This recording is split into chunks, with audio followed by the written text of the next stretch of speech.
जय माँ इंद्राक्षी जय अम्बे। इंद्राक्षी धाम में दर्शकों आप सभी का हम हार्दिक स्वागत करते हैं। आइए एक विशेष मंत्र जिसे हम कहते हैं महानवारण मंत्र, इस नवारण मंत्र की यदि हम घर में मात्र 11 आहुति भी देते हैं तो नाना भांति से घर में सुख शांति आती है। उपद्रव जो घर में हो रहे होते हैं वो नष्ट होते हैं। जिन जातकों को ये शक हो हमारे घर में किसी ने कुछ कर दिया है, करा दिया है, नज़र लग गई है, ग्रह ठीक से काम नहीं कर रहे हैं, ग्रह बाधा है, नाना भांति की बाधाएं छोटे छोटे कामों में अटकलें उत्पन्न कर रही हैं, तो महानवारण मंत्र की मात्र 11 आहुतियाँ बहुत बड़ा कल्याण कर सकती हैं। ध्यान से, छोटा सा अंक है, ध्यान से सुनिएगा। अब देखो, महानवारण मंत्र, नवारण और एक महानवारण बड़ा विशेष मंत्र है। जो साधक ये कार्यक्रम हमारा आज फर्स्ट टाइम देख रहे हैं वो हमारा 2-4 रोज पहला एक कार्यक्रम देख लें, गुप्त नवरात्र विशेषांक। दोबारा सुन लें, गुप्त नवरात्र विशेषांक। उस विशेषांक में हमने ये महानवारण मंत्र बताया है। यहाँ हम बात करने वाले हैं उस महानवारण मंत्र से आहुति के बारे में। अब देखो साधकों, अभी तो जो गुप्त नवरात्र में साधक इसको जप रहे हैं, यदि आप अष्टमी तक जपना चाहते हैं या नवमी तक इस मंत्र को जपना चाहते हैं तो आप जितना जप रहे हैं 51 बार, 101 बार, 108 बार, जितना भी आप जप रहे हैं आप इसे जपते रहें। जब आप नवमी में यदि कन्या पूजन करके या बिना कन्या पूजन किए, जैसे आपकी सुविधा हो, उस प्रकार से इस मंत्र की कम से कम आप जो लंबे समय से जप रहे हैं 9-10 दिन से, एक माला की आहुति देने का प्रयास करना। साधारण तरीके से आम की लकड़ी कपूर से देसी घी से प्रज्वलित कर लेना।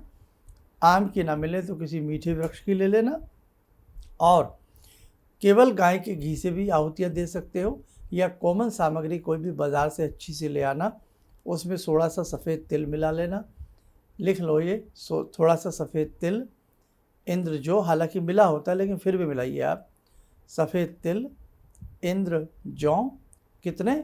100 ग्राम, बहुत हैं, 150 ग्राम, और 150 ग्राम ही इसमें आप सफ़ेद तिल मिलाइएगा। गाय का घी मिल जाए तो थोड़ा सा 100-150 ग्राम गाय का घी मिला लीजिएगा। देसी शक्कर, जो खांड वाली शक्कर होती है ना, गुड़ वाली, वो थोड़ी सी आप इसमें मिला लीजिए। थोड़ी सी आप अलग से अगर खीर बना सकें, बिल्कुल सूखी सूखी, बहुत कम दूध को डाल करके सूखी सूखी सी खीर बना लें, वो भी इसमें आप मिश्रण कर लें। सारी सामग्री मिश्रण करने के उपरांत खीर बहुत थोड़ी सी डालनी है, 2-3 चम्मच ही इसमें मिश्रण करना, नहीं तो कोई ऐसी बात नहीं। जो मैंने पहले सामान बताएं वो मिश्रण कर लीजिएगा। नवमी में करते हैं तो मुष्क कपूर से जला करके और भगवती को प्रणाम करते हुए, भगवती का ध्यान करते हुए आप एक माला की आहुतियाँ मंत्र के लास्ट में स्वाहा लगा करके, मंत्र के अंत में आपने भी देखा भी होगा, अंतिम लाइन है, मम शत्रुन नाश्य नाश्य ह्रीं फट होंग फट ओम ऐं ह्रीं क्लीं चामुंडाई विच्चे स्वाहा। ठीक है, चामुंडाई विच्चे स्वाहा पूरा मंत्र पढ़ के स्वाहा बोल करके आहुति बहुत प्रेम से देनी चाहिए। अग्नि मानो भगवान का मुख है ना। यज्ञ देव को हम समर्पण कर रहे हैं, उनके जरिए ये भगवान तक आहुतियाँ पहुँचती हैं, जगदम्बा तक आहुति पहुँचती हैं। और 2 उंगलियों पर सामग्री उठावें, अंगूठे से दबा करके बहुत प्रेम से कम 1-2 तोला सामग्री हाथ में आनी चाहिए। इतनी सामग्री हमें यज्ञ में होमनी चाहिए, और कभी भी ऐसे फेंकनी नहीं चाहिए। जैसे बहुत लोग क्या होते हैं, दूर से बैठे होते हैं ऐसे फेंकते रहते हैं, नहीं साहब, ये वे गलत है। हम जैसे बहुत प्रेम से खाना खाते हैं, बहुत प्रेम से ऐसे थोड़ी फेंकते हैं हम, तो ऐसे ही वो मुख है अग्नि का, उसे बहुत प्रेम से उसमें डालिए। और कभी भी जब तक आहुति ना दें जब तक अग्नि अच्छे से प्रज्वलित ना हो जाए। कई बार अग्नि प्रज्वलित होती नहीं है, केवल धुआं धुआं होता रहता, और हम स्वाहा स्वाहा स्वाहा स्वाहा स्वाहा करते रहते हैं। अरे भैया, ये क्या है? ये क्या तरीका है? ये गलत है। ऐसे आपका यज्ञ माना नहीं जाएगा बेटे। अच्छे से अग्नि प्रज्वलित करिएगा, नीचे हाथ लगा करके बहुत प्रेम से स्वाहा, जैसे हम नवारण मंत्री बोल देते हैं, ऐं ह्रीं क्लीं चामुंडाई विच्चे स्वाहा, ऐं ह्रीं क्लीं चामुंडाई विच्चे स्वाहा, गंग गणपतये नमः स्वाहा। बहुत प्यार से, बहुत प्रेम से हमें आहुति उसमें होमनी चाहिए। उसके साथ साथ नीचे कई बार सामग्री गिर जाती है, उसको नहीं उठाना। ये तो हुई जो रेगुलर वे में गुप्त नवरात्र के प्रथम दिन से इस मंत्र को पढ़ रहे हैं।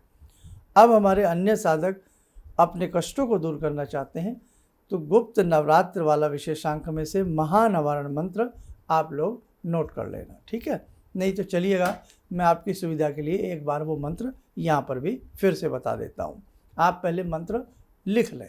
ओम ऐं ह्रीं क्लीं महादुर्गे नवाक्षरी नवदुर्गे नवात्मिके नवचंडी महामाये महामोहे महायोगनिद्रे जय मधुकैटव विद्रावणी महिषासुरमर्दिनी धूम्रलोचन सहंत्री चंडमुंड विनाशिनी रक्त बीजांतके निशुंभ दमंसिनी शुंभ दर्पणिनी देवी अष्टादश बाहु के कपाल खंडवांग शूल खड़ग खेटक धारणी छिन्न मस्तक धारणी रुद्र मांस भोजनी समस्त भूत प्रेतादि योग धवंसनी ब्रह्मा इंद्रादि स्तुति देवी माम रक्ष रक्ष मम शत्रुन नाश्य नाश्य ह्रीं फट हुरुंग फट ओम ऐं ह्रीं क्लीं चामुंडाई विच्चे। और जब यज्ञ करेंगे तो बाद में इसमें सुहा लगा लें, ठीक है। तो जो भी हमारे नए साधक नए दर्शक इस कार्यक्रम को आज फर्स्ट टाइम देख रहे हैं, इसी मंत्र को कम से कम आप 11 बार पढ़ लें और 11 आहुति आप प्रत्येक अष्टमी, प्रत्येक नवमी और प्रत्येक चतुर्दशी, और जो हमारे गुप्त नवरात्र के साधक हैं वो भी ऐसा कर सकते हैं इन फ्यूचर आगे के लिए। तिथियां याद रखें, अष्टमी, नवमी और चतुर्दशी। अब 2 नवमी आती है महीने में, 2 अष्टमी आती हैं, 2 चतुर्दशी आती है, कृष्ण पक्ष शुक्ल पक्ष। आप चाहे कृष्ण पक्ष की कर लें, चाहे शुक्ल पक्ष की कर लें, और चाहे आप दोनों कर लें, अति उत्तम। लेकिन ध्यान से सुन लो, 11 बार, जैसे हमने आज अष्टमी आ गई एग्जाम्पल के रूप में, हमने यही मंत्र भगवती को धूप धूप दे करके प्रणाम करके यही मंत्र 11 बार जपा, और 11 ही हमने जो आपको सामग्री बताई थी उसकी आहुतियाँ दे दी। मुख आपका रहे पूर्व की तरफ या उत्तर की तरफ या पश्चिम की तरफ, दक्षिण की तरफ मुख नहीं रखना है। अब नवमी आती है, अगला दिन आता है, सेम उसी प्रकार से। चतुर्दशी आती है, सेम उसी प्रकार से। 11 बार जपना, 11 आहुति देनी, और देखें घर का वातावरण फिर कैसे होगा, अच्छा होगा। और भगवती से यही प्रार्थना करनी है, हे जगत जननी मंगल करनी, आपकी कृपा से हमारे समस्त कष्ट दूर हो जाएं, हमारे घर में धन वृद्धि हो, हमारे घर में सुख शांति हो, हमारे घर का तनाव दूर हो, वास्तु सही हो, और आपकी कृपा हमारे घर में बरसे। ध्यान रखना, भक्ति के सामने सारे उपाय फीके पड़ जाते हैं। हम कितने लाखों के रत्न पहन लें, हम कितने लाखों की तोड़ फोड़ से वास्तु कर लें, कुछ भी हम कर लें, लेकिन भक्ति के सामने सारे कर्मकांड फीके पड़ जाते हैं। भक्ति से बड़ी कोई शक्ति नहीं है। ध्यान रखना बेटा, कहने को कोई आपको कुछ भी कह ले कि मैंने ऐसा किया है, मैंने ऐसा बना दिया, ये घर में रख लो, ना बेटे ना। भक्ति से बड़ी कोई बात संसार में है ही नहीं। क्यों? भक्ति का अर्थ है हम डायरेक्ट भगवान से जुड़ जाते हैं। हम कोई रत्न पहनते हैं, मिसाल के तौर पे हम नीलम पहनते हैं, तो शनि के लिए तो पहना ना नीलम, और यदि हम शनि की डायरेक्ट भक्ति ही कर लें तो नीलम पहनने की भी ज़रूरत नहीं है, और भगवान का नाम भी बड़ा हो जाएगा, भगवान हमारे साथ खड़े हो जाएंगे। ऐसे ही हमें कोई भी विशेष छोटे मोटे टोने टमके करने की आवश्यकता ही नहीं है। हम डायरेक्ट क्यों ना हम भगवान से ही बात करें, हम डायरेक्ट क्यों ना अपने आराध्य के ही चरणों में बैठे, है ना। तो डायरेक्ट भगवान से मिलिएगा, डायरेक्ट भगवान की साधना कीजिएगा, डायरेक्ट आपके काम बनेंगे, बीच में कोई नहीं आएगा। तो बस बेटा, ये एक बहुत अच्छा प्रयोग है, और इसको आप साल 6 महीने कर भी सकते हैं। और यदि आपको लगे मैं अष्टमी, नवमी, चतुर्दशी 3 बार नहीं कर पाती हूँ, तो केवल आप अष्टमी के दिन ये प्रयोग करते रहें बेटा। धीरे धीरे धीरे धीरे आपके अनेकों कष्ट दूर होंगे, आपको लाभ मिलेगा।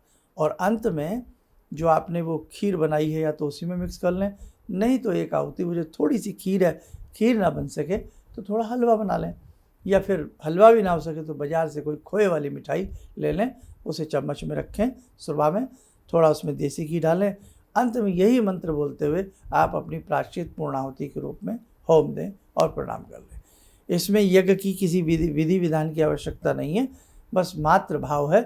हमें 11 आहुतियाँ देनी हैं, 10 आहुतियाँ हमें देनी हैं कॉमन सामग्री से, ये गाय के देसी घी से, और 11वीं आहुति देनी है खीर से या हलवे से या बाज़ार के खोए से बनी किसी मिठाई में थोड़ा सा घी मिला करके, या खीर है तो उसमें घी मिला, हलवा है तो उसमें घी मिला करके 11वीं आहुति हमें प्रायश्चित स्वरूपेण पूर्ण आहुति रूप में हमें देनी है। ठीक है। स्वस्तिकृत आहुति भी इसको कहते हैं, मीठी आहुति होती है। बस उसके बाद प्रणाम कर लें, और जब यज्ञ की धुनी ठंडी पड़ जावे तब उसको आप कहीं भी, उसकी जो राख है किसी भी गमले में 2 दिन बाद 3 दिन बाद किसी भी प्लांट में, गमले में, कहीं भी आप उसको डाल सकते हैं। ये शुद्ध आहुतियाँ हैं, कोई इसमें ज़रूरत नहीं है कि हम इसे जंगल में डाल के आए या कहीं करके आए, नहीं साहब। थोड़ी सी उसमें से रख भी सकते हैं, बहुत सी थोड़ी सी, ताकि कभी तिलक लगा लें, किसी बच्चे को नज़र लग रही है, घबराहट हो रही है, या आपको स्वयं ऐसा हो रहा, थोड़ी चाट सकते हैं। बहुत थोड़ी सी उसमें से छान करके रखी भी जा सकती है। या आपको तो जब अष्टमी, नवमी, चतुर्दशी करना ही है तो घर में कभी भी ऐसा उसको रख सकते हैं उठा करके। ये नई नई बातें लाता हूँ, नए नए ये आपको सारे उपाय बहुत लोगों ने फर्स्ट टाइम सुनते होंगे, तो बेटा ये सारे प्रयोग, सारे विधि विधान आप लोग लिख लिया करें, आपके बहुत काम आएंगे। बेटा इस संसार में मैं कोई ऐसी बड़ाई नहीं कर रहा हूँ, लेकिन आज बहुत कम लोग हैं जो हमें इस प्रकार से बता रहे हैं। छिपाना ज़्यादा आता है, देना और बताना सबको कम आता है बेटा। इसलिए आप मेरे बच्चों की तरह हो, मेरे अपने हो, आप सारी चीज़ें लिख लिया करो। भले ही चाहे आप इस चतुर्दशी, अष्टमी, नवमी ना करो, लेकिन जीवन में कभी भी कर सकते हो।